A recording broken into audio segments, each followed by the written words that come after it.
Donc, je suis coordinatrice de l'équipe scénographie qui comprend plusieurs personnes, dont Manon Piazza qui est diplômée en design produit, Mélissandre Fan qui est étudiante en paysagisme.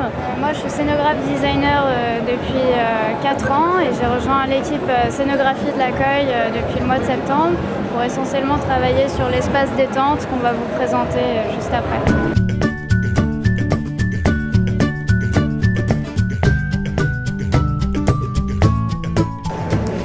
Donc là, on se trouve dans l'espace détente qui a été conçu pour répondre à un cahier des charges précis, à savoir essentiellement se rencontrer, se réunir, partager.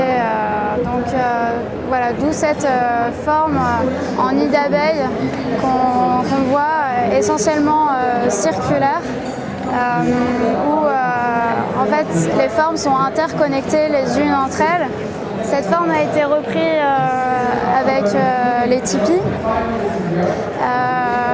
On voulait un espace où on puisse se reposer, éventuellement faire une sieste, une pause. Et surtout, un espace où on puisse s'informer sur tout ce qui concerne le climat. Des livres qui ont été prêtés pour l'événement. Et notamment la construction de cette grande bibliothèque qui reprend le logo de l'Accueil.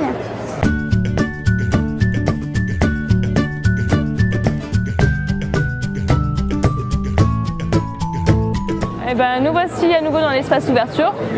Donc ici on peut voir l'arche d'École Connectée qu'on a fabriquée en fait à partir de toutes les chutes qui nous restaient, de toutes les chutes de Tasso. Cette arche en fait elle représente l'entrée dans l'espace un peu international. Les coils connectés en fait c'est les mêmes coils qui vont avoir lieu dans d'autres pays à l'étranger, donc à Tokyo, au Canada, etc. Donc cette arche c'est un peu une métaphore qui va permettre de nous représenter le fait qu'on soit plus en France mais à l'étranger.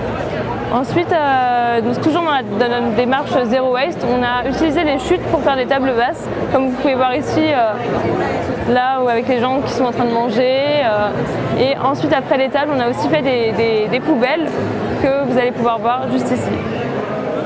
Et voilà, les poubelles qu'on a fabriquées toujours à partir des chutes du bois qui nous restait. Plutôt que de le faire traiter avec des produits qui sont complètement pas écolos, on a choisi de prendre un bois qui était plus épais, donc toujours dans notre démarche d'écologie. Et voilà.